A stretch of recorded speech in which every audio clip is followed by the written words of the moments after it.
Hello दोस्तों, welcome to my channel I Q classes online 24/7। दोस्तों, आज वीक थर्ड का डे 4 है और आज हम रूट वर्ड की क्लास 4 लेंगे। ठीक है, ये वोकेबलरी डेली डोज 15 होगा। इससे पहले हम 14 डेली डोज ले चुके हैं। ठीक है दोस्तों, और इस वीक मैं आपको केवल और केवल रूट वर्ड की क्लास करा रहा हूँ। इसके बाद हम अपना रेगुलर वोकेबलरी डेली डोज जैसा हम लेते थे, ईडियम फ्रेजेस, सिनोनियम्स और वन वर्ड सब्स्टिट्यूशन, सारे के सारे 10-10 की क्वांटिटी में हम फिर से रेगुलरली लेना शुरू करेंगे। ओके दोस्तों, और दोस्तों अगर आप चैनल पर नए हैं तो प्लीज़ चैनल को सब्सक्राइब कर लीजिए और बेल आइकन को प्रेस करना बिल्कुल मत भूलिए। दोस्तों, इस क्लास की पीडीएफ आपको मेरे Telegram channel I Q classes online 24/7 पर देखने को मिल जाएगी, जिसका लिंक आपको डिस्क्रिप्शन बॉक्स में दे दिया जाएगा। ओके दोस्तों, तो चलिए दोस्तों बिना किसी देरी के शुरू करते हैं आज की क्लास। दोस्तों, आज का पहला जो रूट वर्ड हमारा है वो है ये लॉक। लॉक, लॉक्यू या लॉकी। ठीक है, ये जो अगर कहीं आपको दिखाई देते हैं ये वर्ड, तो दोस्तों इनका मतलब होता है स्पीक या बोलने से मतलब होता है। ठीक है दोस्तों, इनका मतलब बोलने से होता है। ओके, क्लियर रहेगा। जैसे इससे जो वोकेबलरी बनती है, जो वर्ड बनते हैं, जैसे लोकेसियस। दोस्तों, लोकेसियस की अगर हम बात करते हैं तो लोकेसियस एक बहुत ही ज़्यादा इंपॉर्टेंट वर्ड है और कई बार रिपीटेडली पूछा गया है। ठीक है, तो एक ऐसा व्यक्ति जो बहुत ही ज़्यादा बोलता है, ठीक है, समवन हु टॉक्स अलॉट, जो बहुत ही ज़्यादा बोलता है उसे बोलते हैं, या बातूनी जो होता है वो उसे बोलते हैं लोकेसियस। ठीक है, क्योंकि इसमें लॉक क्यों आया है, ठीक है, ये वाला जो आया है इसमें लॉक क्यों, तो इसका मतलब है बोलने से। ठीक है दोस्तों, याद रहेगा। इसके बाद हम देख लेते हैं इलोक्वेंट। देखिए दोस्तों, इसमें भी आया है लोक्यू, LOQU। ठीक है, इलोक्वेंट का मतलब होता है दोस्तों, इलोक्वेंट जो एक भाषण होता है, एक ऐसा भाषण जो प्रभावशाली भाषण हो। यानी कि हम कह सकते हैं स्पीच और राइटिंग। देखिए, राइटिंग्स भी हो सकती है, स्पीच और writings that is well expressed, जो अच्छे तरीके से एक्सप्रेस करी गई हो, वर्णन जिसका अच्छे तरीके से किया गया हो और वो लोगों के लिए इफ़ेक्टिव साबित हुई हो। ठीक है, and effective to the people. Okay दोस्तों, यह प्रभावशाली भाषण इसको बोलेंगे इलोक्वेंट। ठीक है, बहुत ही ज़्यादा इंपॉर्टेंट वर्ड है, ये भी कई बार पूछा गया है। ओके दोस्तों, इसके बाद हम देखते हैं ओब्लोकी। दोस्तों, ओब्लोकी क्या होता है? ये जो ओबी यहाँ वर्ड यूज़ किया गया है, ये नेगेटिव सेंस में यूज़ किया गया है, और लॉकी मतलब बोलना है, बोलना। यानी कि इंसल्टिंग और क्रिटिज्म टॉक्स, यानी कि कोई ऐसी बातें, मतलब जो निंदापूर्ण बातें होती हैं, निंदा वचन होती हैं, निंदापूर्ण बातें होती हैं, अपमानजनक बातें, उन्हें बोलते हैं ओब्लोकी। ठीक है, किसी के बारे में निंदा करना या चुगली करना, एक तरीके से हम सीधे सीधे बोल सकते हैं चुगली करना, वो क्या होता है? ओब्लोकी होता है। याद रहेगा दोस्तों। चलिए नेक्स्ट हम देख लेते हैं। नेक्स्ट वाला वर्ड भी बहुत ही ज़्यादा इंपॉर्टेंट है, सर्कम लोकेशन। दोस्तों, सर्कम लोकेशन की अगर हम बात करते हैं, देखिए इसमें ये आया है लोके। ठीक है, इसका मतलब बोलने से है। सर्कम मीन्स होता है घुमाना, फिर घुमा, सर्कम मतलब घूमने से मतलब होता है। ठीक है, तो इसका जो हिंदी मतलब होता है वो होता है घुमा फिरा कर बातें करना, यानी कि मेन मुद्दे पर ना आना, बात को गोल गोल घुमाना। ठीक है दोस्तों, या ये कपटपूर्ण बातें हो सकती हैं। ओके दोस्तों, इंग्लिश की अगर हम बात करते हैं तो यूजिंग मोर वर्ड्स, ये वर्ड्स है WRDS, वर्ड्स देन रिक्वायर्ड, यानी कि जितने रिक्वायर वर्ड हैं उनसे ज़्यादा घुमा फिरा कर मतलब वर्ड ऐड किए जा रहे हैं, and not come to the point, और पॉइंट पर, बात पर, मतलब जो मेन बात है उस मुद्दे पर नहीं आना है। ठीक है, घुमा फिरा कर बातें करना, उसे बोलते हैं सर्कम लोकेशन। क्लियर रहेगा दोस्तों। ओके, चलिए इसके बाद हम देख लेते हैं नेक्स्ट रूट वर्ड हमारा है मैनिया। इंपॉर्टेंट वर्ड रहेगा, या मैनियाक। ठीक है दोस्तों, मैनिया या मैनियाक की बात कर लेते हैं। तो इसका मतलब जो होता है मैडनेस होता है, या एक तरह से सनक, सनक जो होता है, ठीक है, उसे बोलते हैं। क्लियर। देखिए दोस्तों, जैसे डिस्पोमैनिया, डिस्पोमैनिया की अगर हम बात कर लेते हैं तो डिस्पोमैनिया एक ऐसा आदमी होता है, मतलब आदमी नहीं होता है, शराब जो strong need to drink alcohol. ठीक है, अगर हम आदमी की बात करेंगे दोस्तों, नाउन की अगर हम बात करेंगे तो डिस्पोमैनियाक होगा, फिर हम यहाँ मैनियाक लगाएंगे। यानी कि एक ऐसा आदमी जिसे मतलब शराब पीने की लत लगी हुई है और उसे चुल रहती है, ये यहाँ इसलिए मैंने लिख दिया है शराब पीने की चुल है, मतलब उसे पीनी पीनी है, मतलब कहीं से भी जुगाड़ करना है, शाम को एक पौवे का जुगाड़ होना ही होना चाहिए। अगर नहीं हुआ तो उसे बहुत ज़्यादा क्या हो जाएगी, बेचैनी हो जाएगी। ठीक है, तो strong need to drink alcohol उसे बोलते हैं डिस्पोमैनिया, और जो पीता है या जिसको ऐसी चुल होती है उसे बोलते हैं डिस्पोमैनियाक। ठीक है दोस्तों, तो मैनियाक जोड़ के आप उनको नाउन बना सकते हैं, और नाउन वो आदमी होगा जो उस काम को करता है। ठीक है, और मैनिया होगा वो गुण। याद रहेगा। चलिए, अब सभी में ऐसा ही होगा जितने भी मैनिया या मैनियाक के हैं।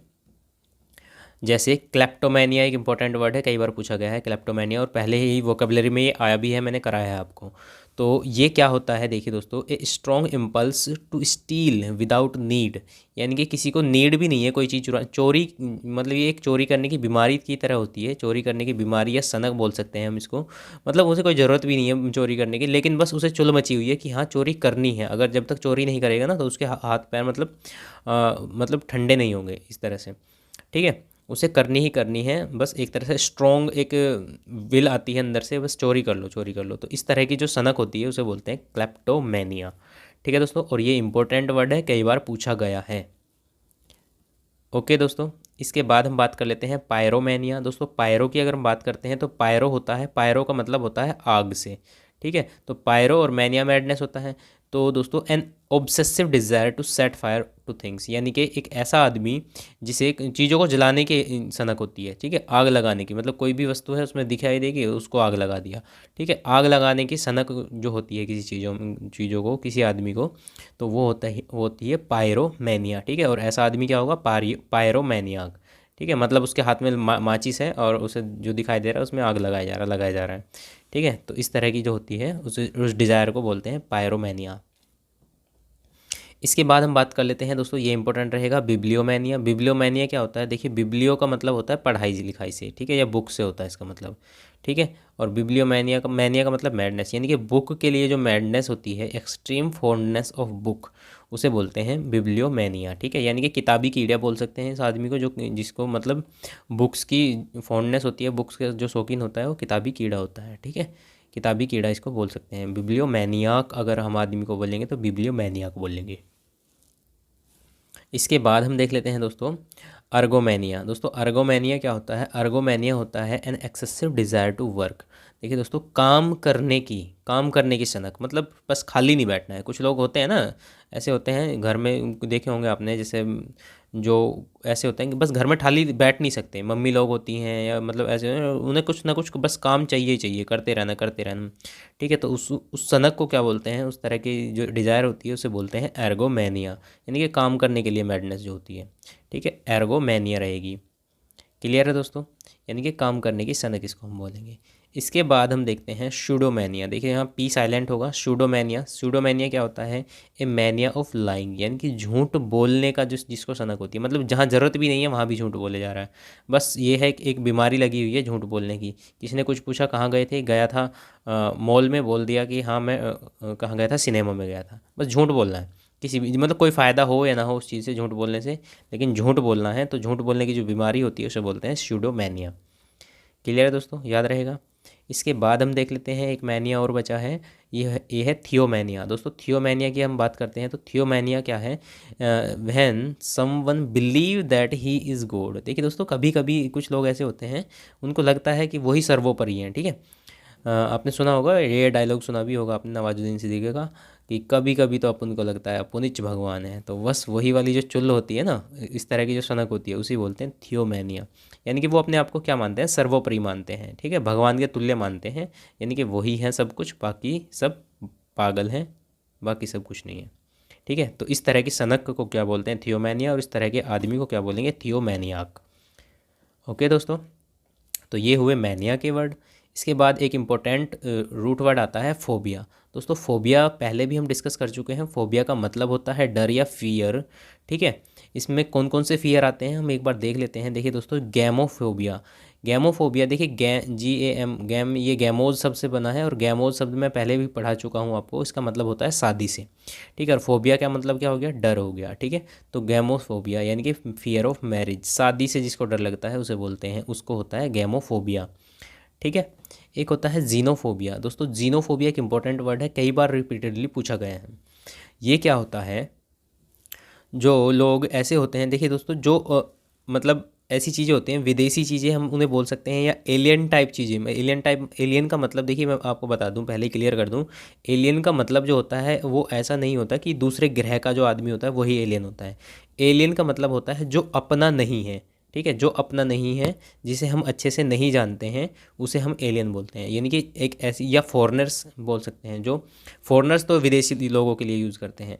तो एक ऐसा फोबिया जो विदेशी लोगों के कल्चर से डर लगता है या उनसे वो नफ़रत करता है, उसे बोलते हैं जीनोफोबिया। ठीक है, एक्सट्रीम डिसलाइक और fear of foreigner and their custom and their religions, यानी कि उनके धर्म से, उनके कल्चर से और फॉरेनर से जो डर लगता है, उसे बोलते हैं जीनोफोबिया। ठीक है, यहाँ हम नफ़रत के लिए भी यूज़ कर सकते हैं, डर या नफ़रत। ठीक है दोस्तों, याद रहेगा। इसके बाद हम आते हैं एक्रोफोबिया पे। देखिए दोस्तों, एक्रो भी एक रूट वर्ड है और इसका मतलब होता है ऊंचाई। ठीक है, इस क्लास में हम एक्रो से भी कुछ वर्ड पढ़ेंगे। और फोबिया का मतलब तो डर होता ही है, यानी कि ऊंचाई का जो डर होता है उसे बोलते हैं एक्सट्रीम फियर ऑफ हाइट, या ऊंचाई का डर जो होता है उसे बोलते हैं हम एक्रोफोबिया। याद रहेगा दोस्तों, एक्रोफोबिया। इसके बाद एक फोबिया है एस्ट्रोफोबिया। दोस्तों, एस्ट्रोफोबिया क्या होता है? एस्ट्रोफोबिया होता है fear of thunder and lightning, यानी कि जब आकाश में बिजली कड़कती है और गरजते हैं बादल, तो उस टाइम पे जो जो उस चीज़ से डर लगता है उसे बोलते हैं एस्ट्रोफोबिया। एस्ट्रोफोबिया, ओके दोस्तों, एस्ट्रोफोबिया यानी कि आकाशीय बिजली या कड़क से जो डर लगता है उसे बोलते हैं एस्ट्रोफोबिया। याद रहेगा दोस्तों, क्लियर है? फिल्मों में आपने बहुत देखा होगा इस तरह का डर। चलिए नेक्स्ट हम देख लेते हैं एल्गोफोबिया। दोस्तों, एल्गोफोबिया क्या होता है? देखिए, एल्गोमैनिया जो मैंने बताया था आपको, एल्गोमैनिया था काम करने की सनक, यानी कि उन्हें काम करना है। और एल्गोफोबिया होता है फियर ऑफ वर्क, यानी कि काम करने से डर लगता है जिसको, उन्हें होता है एल्गोफोबिया। यानी कि इन्हें हम एक तरह से काम चोर बोल सकते हैं। ठीक है, मतलब उन्हें काम करना ही नहीं है। लेकिन काम चोर दूसरे सेंस में आ जाएगा। काम चोर तो उन्हें काम, वो काम करना ही नहीं चाहते। लेकिन एल्गोफोबिया होता है जिन्हें काम से ही डर लगता है। ठीक है, आलसी लोग, फोबिया। ओके दोस्तों, पायरोफोबिया। पायरो मैंने बताया था, पायरो आग के लिए यूज़ किया जाता है। पायरोमीटर, एक पायरोमीटर होता है, एक थर्मोमीटर होता है। थर्मोमीटर तो ताप नापने के लिए यूज़ किया जाता है, लेकिन पायरोमीटर जो होता है वो आपने देखा होगा उच्च ताप मापने के लिए यूज़ किया जाता है। जितना भी जो हाई टेम्परेचर होता है उसको मापने के लिए पायरोमीटर यूज़ किया जाता है। ठीक है, तो पायरो का मतलब होता है आग और फोबिया मतलब डर। तो सिंपल सी बात है, एक्सट्रीम फियर ऑफ फायर, यानी कि आग से डर लगना, वो क्या होता है? पायरोफोबिया होता है। ठीक है, ओके दोस्तों, और ये तो लगभग सभी ही होता है, सभी को आग से डर लगता है। चलिए नेक्स्ट हम देख लेते हैं नोज़ोफोबिया। दोस्तों, नोज़ोफोबिया की अगर हम बात कर लेते हैं तो नोज़ोफोबिया होता है एक्सट्रीम फियर ऑफ डिसीज़, यानी कि किसी को बीमारी होने से डर लगना। ठीक है, मतलब ऐसा नहीं है कि उसे बीमारी हो गई तब डर लग रहा है, उसको पहले से डर लगा है कि मुझे ये बीमारी ना हो जाए। जैसे कोरोना की अगर हम बात कर लें तो लोगों को कितना डर था उसका, कि डर है, अभी भी है, कि किसी को कोरोना ना हो जाए। ठीक है, तो वो होता है नोज़ोफोबिया, यानी कि बीमारी होने से पहले ही उसका डर होना, वो होता है नोज़ोफोबिया। क्लियर दोस्तों? और ये होना चाहिए लोगों में तभी, क्योंकि उनके लिए प्रिकॉशंस लेने ज़रूरी हैं। ठीक है, जैसे आप अगर कोविड-19 की बात करें तो कोविड-19 के लिए आप अगर बाहर निकल रहे हैं तो मास्क का यूज़ करें, सैनिटाइज़र का यूज़ करें, और अपने आप को भी सुरक्षित रखें और दूसरों को भी सुरक्षित रखें। ओके दोस्तों, तो ये नोज़ोफोबिया होता है। इसके बाद क्लस्टरफोबिया, इंपॉर्टेंट वर्ड है, पहले भी आ चुका है, हम पढ़ चुके हैं इसको रूट वर्ड्स में, सॉरी रूट वर्ड्स में नहीं पढ़े, वोकेबलरी में पढ़ चुके हैं हम इसको। क्लस्टरफोबिया, क्लस्टरफोबिया क्या होता है? एक ऐसा फियर होता है जो बंद स्थान, क्लोज या डार्क, ये और है यहाँ, और डार्क प्लेस से जो डर लगता है उसे बोलते हैं क्लस्टरफोबिया। ठीक है दोस्तों, यानी कि संवर्त स्थान भीति, संवर्त स्थान एक भीति। ठीक है, संवर्त स्थान भीति, बंद स्थान से जो डर लगता है उसे बोलते हैं क्लस्टरफोबिया। ठीक है, एक डेमोफोबिया है। डेमोफोबिया हम पढ़ चुके हैं पिछली क्लास में। डेमो मैंने बताया था, डेमो यूज़ होता है लोगों के लिए, पीपल्स के लिए। और फोबिया क्या होता है? फोबिया होता है डर, यानी कि लोगों से जो डर लगता है उसे बोलते हैं डेमोफोबिया। फियर, यहाँ हम फियर ऑफ क्राउड भी बोल सकते हैं। लोगों मतलब जहाँ लोग इकट्ठे होंगे तो वो क्राउड होगा या मॉब होगा, तो ये होता है दोस्तों डेमोफोबिया। क्लियर है दोस्तों? इसके बाद हमारा रूट वर्ड है, next root word ami. Ami की बात कर लेते हैं दोस्तों। तो एमी का मतलब होता है फ्रेंड। एमी का मतलब क्या होता है? फ्रेंड होता है। और एमी से जो रूट वर्ड बनेंगे वो हम देख लेते हैं एमिएबल। एमिएबल क्या होता है? एमिएबल ऐसा आदमी होता है जो प्लीज्ड और फ्रेंडली पर्सन होता है, मतलब वो सबके साथ, मतलब खुश, हंसमुख, हंसमुख से कुछ इंसान देखे होंगे जिन्हें जो अगर किसी से मिलते हैं तो उसे भी खुशी दे के जाते हैं, मिलनसार लोग होते हैं ये। ठीक है, तो एमिएबल इंसान इनको बोलते हैं, एमिएबल होते हैं ये मिलनसार होते हैं, मैत्रीपूर्ण होते हैं। ठीक है। एमिटी की बात कर लेते हैं दोस्तों। एमिटी होता है फ्रेंडली रिलेशंस, यानी कि मित्रता इसको बोलेंगे। किसी के साथ हमारे एमिटी रिलेशन है तो उसके साथ हमारे फ्रेंडली रिलेशन है। और इसका अपोजिट होता है एनमिटी। एनमिटी मतलब शत्रुता, ENMITY। एनमिटी क्या होता है, जिससे हमारे मतलब ख़राब रिलेशनशिप है तो उसे बोलेंगे दुश्मनी बोलते हैं। ठीक है, दुश्मनी। एनिमिटी आपने सुना होगा, इसका अपोजिट रहेगा ये दुश्मनी। क्लियर है दोस्तों। इसके बाद हम बात कर लेते हैं एमीसाइड। एमीसाइड हम पढ़ चुके हैं वर्ड। साइड का मतलब होता है हत्या करना और एमी का मतलब फ्रेंड। तो फ्रेंड की हत्या करना या किलिंग ऑफ फ्रेंड हो क्या कहलाता है, एमीसाइड कहलाता है। क्लियर है दोस्तों। चलिए अब नेक्स्ट वर्ड पर आ जाते हैं। नेक्स्ट वर्ड हमारा है रूट वर्ड जो है मोर या मोरी। अगर कहीं आपको दिखाई देता है तो उसका मतलब होता है डेथ से। ठीक है, उसका सेंस जो जाता है डेथ के करीब करीब जाता है। जैसे मोर्टल की बात कर लेते हैं हम। अगर मोर्टल कहीं है तो दोस्तों मोर्टल जो होता है, इमोर्टल के दो मतलब होते हैं। एक तो मोर्टल होता है, जैसे आपने सुना होगा मैन इज़ मोर्टल, ये आपने सुना होगा मैन इज़ मोर्टल। ठीक है, तो मैन इज़ मोर्टल का मतलब क्या है, मनुष्य जो है वो नाशवान है। नाशवान मतलब नश्वर है, मतलब मनुष्य का जो शरीर है एक ना एक दिन मर जाएगा। ठीक है, तो एक मतलब तो मोर्टल का ये हो गया, नाशवान।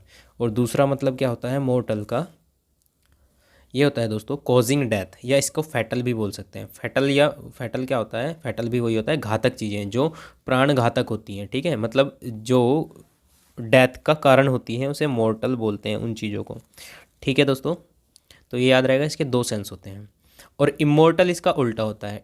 जब मैन अगर नासवान है तो इमोर्टल क्या होगा, लिविंग फॉर एवर, जो कभी नहीं मरेगा या अमर होगा उसे इमोर्टल बोलेंगे। जैसे अगर हम यहाँ लगाएं तो गॉड इज़ इमोर्टल। ठीक है दोस्तों, immortal. Man is mortar, God is immortal. Clear रहेगा दोस्तों, ये इस लाइन से आप याद रख सकते हैं। इसके बाद हम बात कर लेते हैं दोस्तों मोरीबंड। देखिए मोर आया है इसमें भी, मोरीबंड। मोरीबंड जो यूज़ किया जाता है, देखिए अंत के करीब इसका मतलब होता है। और ये स्पेशली यूज़ किया जाता है किसी ऑर्गेनाइजेशन के लिए, किसी बिजनेस के लिए। कोई बिजनेस अगर मतलब अंतिम कगार पर है, मतलब ठप होने की कगार पर है, या कोई ऑर्गेनाइजेशन की अगर हम बात करें तो वो बंद होने की कगार पर है, तो उसके लिए हम बोलेंगे मोरीबंड। ये यूज़ किया जाता है न्यूज़पेपर में काफ़ी, इंग्लिश के न्यूज़पेपर में काफ़ी ये वर्ड यूज़ किया जाता है। क्लियर।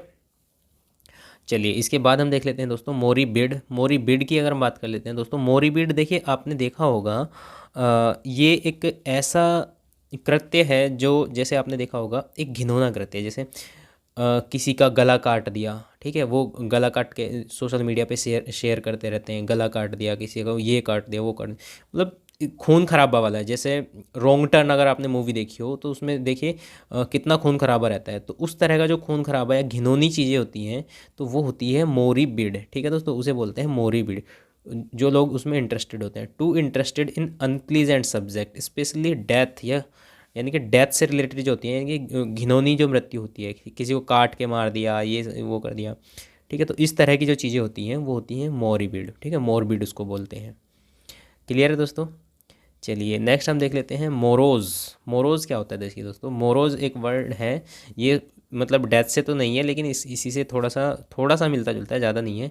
अनहैप्पी या अनॉयड जो चिड़चिड़ा पर्सन होता है उसको बोलते हैं अनहैप्पी, जो होता है चिड़चिड़ा या उदास जो है उसे मोरोज बोलते हैं। ठीक है, मोरोज। यहाँ आप कंफ्यूज मत हो जाना, यहाँ डेथ से मतलब नहीं है, इसलिए मैंने ये कराया है। ठीक है, कहीं आप इसे डेथ से रिलेट करें। इसके बाद हम बात कर लेते हैं दोस्तों मोर्चरी। मोर्चरी क्या होता है दोस्तों, मोर्चरी क्या होता है, देखिए हॉस्पिटल में किसी हॉस्पिटल में एक ऐसा रूम बनाया जाता है जहाँ डेड बॉडीज़ को रखा जाता है उनके bury before they are sent to buried, यानी कि उन्हें जलाने या दफनाने से पहले उन्हें जिस रूम में रखा जाता है उस रूम को बोलते हैं मोर्चरी। ठीक है दोस्तों, समझ में आ गया, ये मोर्चरी होता है। और ये मर्ग्यू क्या होता है, मर्ग क्या होता है, ये होता है मुर्दा घर। मुर्दा घर, मोर्ग, MORG। ठीक है, MO होगा यहाँ भी। मोर्ग क्या होता है, मुर्दा घर को बोलते हैं मोर्ग। ठीक है, जहाँ लाशें रखी जाती हैं, मुर्दा घर उसे बोलते हैं। क्लियर है दोस्तों। जो पोस्टमार्टम के बाद जो रखी जाती हैं या पोस्टमार्टम से पहले उसे मुर्दा घर बोलते हैं। देखिए ये दोनों सेम सेम हो सकते हैं। ठीक है, बट ये एक रूम है जो हॉस्पिटल में हो सकता है, लेकिन मुर्दा घर आपने देखा होगा, मुर्दा घर तो अलग ही होता है, एक अलग पूरी बिल्डिंग बनाई जाती है। ठीक है, चलिए नेक्स्ट हम देख लेते हैं। नेक्स्ट हमारा रूट वर्ड है एक्रो। एक्रो होता है हाइट से रिलेटेड। ठीक है, जब हाइट से रिलेटेड होता है तो दोस्तों एक इम्पोर्टेंट ये वर्ड यहाँ आता है एक्रोबैट। दोस्तों एक्रोबैट क्या होता है? एक्रोबैट आपने देखा होगा, कुछ लोग मतलब रस्सी पर करतब दिखाने वाले देखे हैं आपने, रस्सी पर चलने वाले, ठीक है, या सर्कस में जो ऊपर करतब दिखाते हैं, ठीक है, उन्हें बोलते हैं। देखिए एक्रो मीन्स ऊंचाई और बैट मीन्स होता है करतब दिखाना, ठीक है। तो ऊंचाई पर करतब दिखाने वाले लोग या सर्कस में जो करतब दिखाते हैं ऊंचाई पर, बस याद रखें ऊंचाई पर जो करतब दिखाते हैं उन्हें बोलते हैं एक्रोबैट, ठीक है। रस्सी पर चलने वाला वो भी एक्रोबैट होगा, ठीक है। या कोई रिंग है, सर्कस में रिंग पर जो लटकने वाले होते हैं तो उन्हें भी एक्रोबैट बोलेंगे। क्लियर दोस्तों? चलिए, एक्रोफोबिया आ चुका है वर्ड, एक्रोफोबिया। एक्रोफोबिया क्या होता है? फियर ऑफ हाइट, यानी कि हाइट से डर लगना, एक्रोफोबिया। नेक्स्ट है एक्रोफाइट। दोस्तों एक्रोफाइट जो होता है, देखिए फाइट हम यूज़ करते हैं यूजुअली प्लांट्स के लिए, यानी कि पेड़ पौधों के लिए। तो ऐसे प्लांट्स जो हाइट पर, हाई एल्टीट्यूड पर, ऊंचाई पर जो उगाए जाते हैं उन्हें बोलते हैं एक्रोफाइट, ठीक है दोस्तों। जो पहाड़ों पर या मतलब ऊंची जगहों पर उगाए जाने वाले पेड़ जो होते हैं उन्हें क्या बोलते हैं? एक्रोफाइट बोलते हैं, ठीक है दोस्तों। इसके बाद हम बात कर लेते हैं एक्रोपोलिस की। दोस्तों एक्रोपोलिस क्या होता है? ए सिटी एट ए हाई एल्टीट्यूड, एक ऐसी सिटी जो हाई एल्टीट्यूड पर है, मतलब जो ऊंचाई पर एक शहर बसाया जाता है उसे बोलते हैं एक्रोपोलिस, ठीक है। जैसे हड़प्पा सभ्यता में भी हमने सुना होगा आपने कि ऊंचाई पर बनाए जाते थे, सिटेडल उनको बोलते थे, सिटेडल, ठीक है। तो ऊंचाई पर बसे हुए शहरों को क्या बोलते हैं? एक्रोपोलिस बोलते हैं। क्लियर है दोस्तों? इसके बाद एक रूट वर्ड आता है, ये लास्ट रूट वर्ड है हमारा, आर्क। दोस्तों आर्क का मतलब होता है रूल से या शासन से, ठीक है। आर्क का मतलब किससे होता है? रूल करने से या शासन करने से होता है, ठीक है। तो इसके लिए हम यूज़ कर सकते हैं जो वर्ड है एनार्की। एनार्की देखिए, एन एक नेगेटिव सेंस में चला जाएगा और आर्क मीन्स रूल, यानी कि कोई ऐसी सरकार या ऐसा कोई स्टेट है जहाँ क्या है? शासन ही नहीं है। Where no laws and order exist, जहाँ ना शासन है ना कुछ कानून नियम है, ठीक है। तो ऐसी जो सरकार होगी या ऐसा राज्य जो होगा वो अराजक होगा, ठीक है। अराजक मतलब वहाँ राजा नहीं है, ठीक है, वहाँ कोई नियम कानून नहीं है, वो अराजक होगा, ठीक है। एनार्की इसको बोलेंगे, ठीक है। उसके बाद मोनार्की की अगर हम बात कर लेते हैं दोस्तों, मोनार्की क्या होता है? The system of having king और ए क्वीन, ठीक है, यानी कि जिसमें एक ऐसा सिस्टम जिसमें राजा या रानी राज करते हैं तो उसे क्या बोलते हैं? मोनार्की बोलते हैं, राजतंत्र, ठीक है, मोनार्की। इसके बाद हम बात कर लेते हैं मैट्रियार्की। दोस्तों मैट्रियार्की क्या होता है? देखिए मैट्री का मतलब होता है वुमेन डोमिनेटेड सोसाइटी से, ठीक है। एक ऐसी सोसाइटी जहाँ वुमेन ही सर्वोपरि है, ठीक है। अगर वुमेन को जैसे क्या करते हैं, विरासत देते हैं, तो विरासत में क्या होता है? विरासत में मतलब पुत्रों को दी जाती है विरासत, धन संपत्ति प्रॉपर्टी वो सारी चीज़ें पुत्रों को दी जाती हैं। लेकिन मैट्रियार्की एक ऐसी सोसाइटी है जहाँ महिलाओं को दी जाती है, महिलाएं अपनी पुत्रियों को देती हैं ना कि बेटों को, ठीक है। तो इसे बोलते हैं मैट्रियार्की सोसाइटी, ठीक है। वोमेन डोमिनेटेड सोसाइटी होती है, यहाँ यहाँ वोमेन ही पावर में रहती हैं। क्लियर है? और इसके अपोजिट में होती है पैट्रियार्की। पैट्रियार्की क्या होती है? मेल डोमिनेंट सोसाइटी, जिसमें मेल ही सर्वोपरि होते हैं, और यही सबसे ज़्यादा आपको देखने को मिलती है। पैट्रियार्की, मैट्रियार्की कम मिलती है, ठीक है। तो ये हमने कुछ एक आज रूट वर्ड देखे हैं, एक बार फिर से फटाफट से एक बार देख लेते हैं। देखिए फर्स्ट हमने रूट वर्ड देखा था लोक, लोके, लोके, इसका मतलब किससे होता है? स्पीक या बोलने से होता है। लोकेसियस इसका वर्ड हमने देखा, बातूनी होता है। इलोक्वेंट देख लिया, प्रभावशाली भाषण, ठीक है। ओब्लिकिसी हमने देखा था, निंदा वचन करना, ठीक है। सरकम लोकेशन इंपॉर्टेंट रहा था, घुमा फिरा कर बातें करना, ठीक है। मैनिया या मैनियाक हमने देखा था, मैडनेस या सनक होती है, ठीक है। डिस्पोमैनिया क्या होता है? शराब पीने की जो सनक होती है। क्लेप्टोमैनिया चोरी की सनक होती है। पायरोमैनिया आग लगाने की सनक होती है। बिब्लियोमैनिया किताबी कीड़ा होता है, ठीक है, किताब की सनक होती है, किताब की फोड़नेस होती है। एर्गोमैनिया काम करने की सनक होती है। शूडोमैनिया क्या होता है दोस्तों? झूठ बोलने की बीमारी होती है, झूठ बोलने की सनक होती है। और थियोमैनिया हमने देखा था कि जो अपने आप को भगवान ही समझने लगता है। फोबिया क्या होता है? फोबिया डर मैंने बताया, ठीक है। गैमोफोबिया शादी का डर। जीनोफोबिया विदेशी लोगों से या कल्चर से डर। एग्रोफोबिया हाइट से डर। एस्ट्राफोबिया होता है आकाश से, बिजली से या थंडर से डर। और एल्गोफोबिया काम करने का डर। पायरोफोबिया आग का डर। नोजोफोबिया डिसीज़ का डर, बीमारी का डर, ठीक है। क्लस्टरफोबिया डार्क प्लेस से डर। और डेमोफोबिया लोगों से डर, ठीक है, या क्राउड से डर, तो इसे बोलते हैं डेमोफोबिया। एमी फ्रेंड होता है, तो एमिएबल क्या होता है, मिलनसार व्यक्ति। एमिटी क्या होता है, फ्रेंडली रिलेशनशिप। और एमिसाइड क्या होता है, फ्रेंड की हत्या कर देना। ठीक है। मोर मैंने बताया आपको, मोर क्या होता है, डेथ से रिलेटेड होता है। तो मोर्टल, मोर्टल क्या होगा, कोजिंग डेथ होगा। या मोर्टल क्या होता है, दूसरा मतलब नाशवान होता है। ठीक है दोस्तों। और इमोर्टल इसका मतलब अमर होता है। मोरीबंड क्या होता है, अंत के करीब। ये ऑर्गेनाइजेशन या बिजनेस के लिए यूज़ किया जाता है। मोरीबिड क्या होता है, मोरीबिड मैंने आपको बताया जो घिनौने मतलब मृत्यु, काट पीट, ये इस तरह के जो होते हैं उस तरह, वो मोरीबिड होती हैं। मोरोज, मोरोज क्या होता है, अनहैप्पी या एनोइड, चिड़चिड़ा पर्सन होता है। मोर्चरी और मोर्ग ये दोनों ही एक जैसे हैं, जहाँ बॉडी को रखा जाता है। ठीक है दोस्तों, डेड बॉडीज़ को रखा जाता है, उसे बोलते हैं मोर्चरी या मोर्ज भी बोलेंगे। एक्रो की बात कर लेते हैं। हाइट होता है, एक्रोबैट ऊंचाई पर करतब दिखाने वाला। एक्रोफोबिया ऊंचाई का डर। और एक्रोफाइट क्या होता है दोस्तों, प्लांट्स जो ऊंचाई पर उगाए जाते हैं। एक्रोपोलिस क्या होता है, एक सिटी जो एल्टीट्यूड, हाई एल्टीट्यूड पर बसाई गई है। आर्क की बात कर लेते हैं दोस्तों। आर्क होता है शासन, रूल। अनार्की होता है अराजकता। मोनार्की होता है राजा या रानी का शासन। मैट्रियार्की ऐसी ऐसी सोसाइटी होती है जो वुमेन डोमिनेटेड होती है। और पैट्रियार्की एक ऐसी सोसाइटी होती है जो मेल डोमिनेटेड होती है। क्लियर है दोस्तों। तो दोस्तों ये हुई आज की क्लास, थोड़ी सी लंबी हो गई है, पर चलिए कोई बात नहीं, आज भी आपने बहुत अच्छे अच्छे वर्ड सीखे हैं। दोस्तों आपको क्लास अच्छी लगी है तो प्लीज़ क्लास को लाइक कर दीजिए और अपने कुछ दोस्तों के साथ शेयर करना बिल्कुल मत भूलिए। दोस्तों अगर आप चैनल पर नए हैं तो चैनल को सब्सक्राइब कर लीजिए, बेल आइकन को भी प्रेस कर लीजिएगा। ओके दोस्तों, thanks for watching my video. मिलते हैं एक नई वीडियो में, तब तक के लिए टेक केयर, बाय बाय।